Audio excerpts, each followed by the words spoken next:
Hello? Axel? You've been looking at pictures of Sesshomaru's mom for quite a while now. Yeah, I'm just, doing research. Shouldn't you be looking at articles or books or something?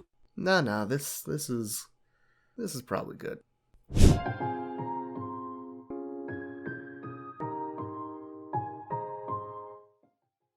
I did a video a little while ago about the yokai inspiration behind Toga, as well as how that relates to the Grim Comet. However, there was more to that legend than just Toga and the comet, and as such, we're diving back into it to take a look into the mythology behind Sesshomaru's mother. Now, this is the part where I usually tell you to leave a like and subscribe and all that, but this time we're going to be joined by Halomoon, and instead of shilling for myself, I'm going to ask you to all check out her channel.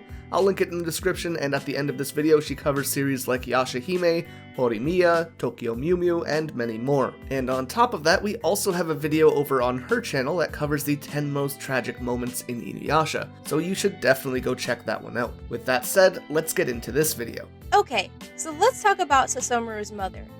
While sometimes being given the name Inukimi, which was a name created by fans, she doesn't actually have an official name.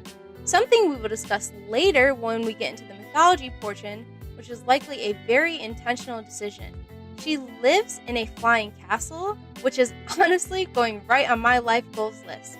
And she was lovers with Toga, thus leading to the whole, Sesshomaru mother thing. She has a very unique and straightforward personality, always saying whatever's on her mind while also being totally sassy and a little bit self-important. While she is more than happy to help her son out, the entire time she does, she has this vibe of, what about me? She has the same surface level indifference as Sesshomaru, however she follows it up with a more playful and fun, a little bit bratty personality as well. I think something that I personally found interesting was the way that she approached people. She seemed to almost be intentionally abrasive and judgmental right out of the gate, all to see if the person was willing to stand their ground or to demonstrate if it was something that was truly important to them. She did this with Jockin by never calling him by name, despite developing some level of trust for him to interpret Sesshomaru's feelings. She did it with Kohaku, as she coldly addressed his unnatural life, only to actually give him advice and warnings so he could remain alive. And of course, in her test with Sesshomaru, she was forcing him to understand that he was capable of compassion and love, while basically kidnapping the most important person in the world for him. She only really appears in one episode and acts as a de facto mentor to Sesshomaru. He is trying to master the Meido, and to help him with this, she does the very, very motherly thing of having a literal bear of death jump through a portal to the underworld and kidnap Rin. This sort of forcing Sesshomaru to chase after them and come to terms with his emotions and learning the compassion and love required to wield the Tenseiga. She's a pretty fitting mentor for this reason, as just like Sesshomaru, she has a pretty cold or distant exterior, but it's clear she also cares for those important to her. Also, it is probably worth noting that she held the Meido Stone, which, yes, allowed her to open portals to the underworld, but it also gave her the ability to bring Rin back to life.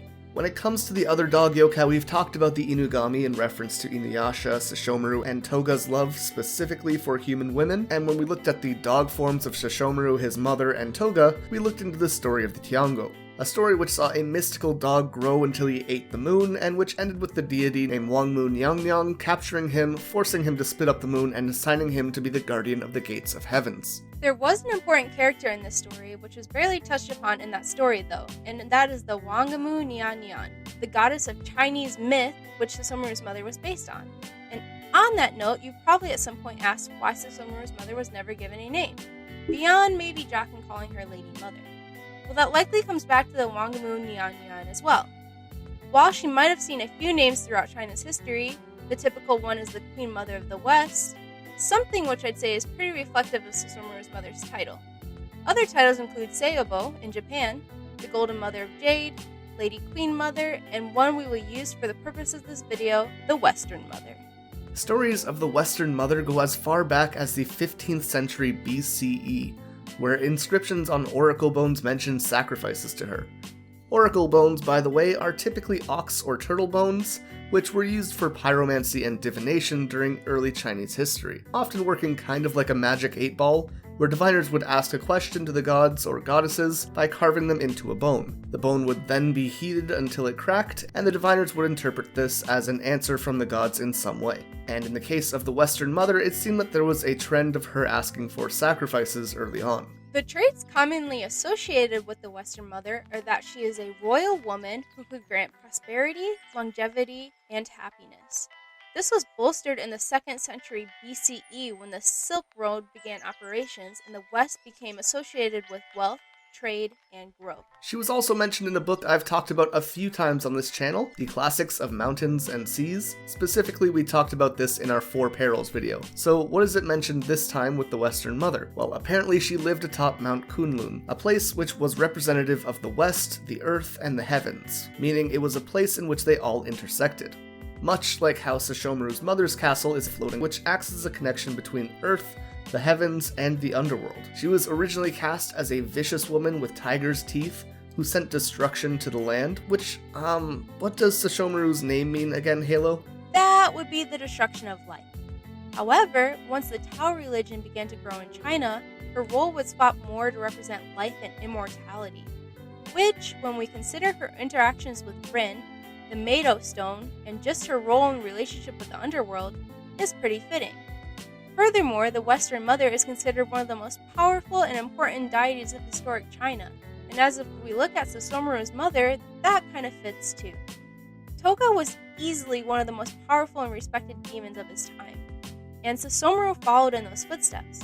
However, it seems that even Sesshomaru looks up to his mother with some kind of respect and acknowledgement. Some of the more interesting myths around the Western Mother paint her as the most powerful female deity in the Chinese pantheon, having complete control over lifespans of every living thing on the planet, as well as manipulating calamities to control the population. On the topic of manipulating lifespans, Sesshomaru's mother was also able to resurrect Rin using the Meido Stone, which shows a pretty direct parallel. Her other duties include caring for the peaches of immortality, which ensure everlasting life, as each year on her birthday she would invite all other deities to heaven so that she could give them a peach and continue their eternal lives. Something we also see from time to time in Inuyasha and Yashahime, especially with characters like Kotetsu, is reference to the journey to the west.